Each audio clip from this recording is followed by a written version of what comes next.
أسعد الله أوقاتكم. ما يحدث يعطيني إشارة لشيء ما، وأعتقد إنه ممكن الكلام ده ناس كتير أوي هتوافقنا عليه وفي ناس برضه هترفضه.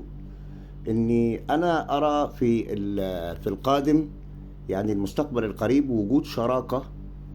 أعتقد مليون في المية إنها تبقى تركيا مصرية سودانية.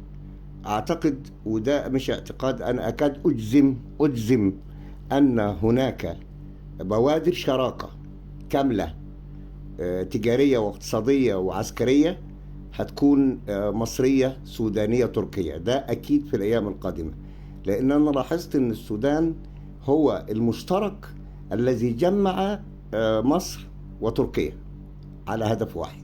واعتقد ان احنا لو حسبناها برجماتيا ان هي المصالح بتحكمنا، يعني المصالح بتحكم الجميع، والمصلحة العامة لدولة مصر ودولة السودان ودولة تركيا هي ان تكون هناك شراكة، لانه وضح تماما ان المستقبل مع الغرب غير مضمون، ومع الشرق ايضا غير مضمون بشكل كامل.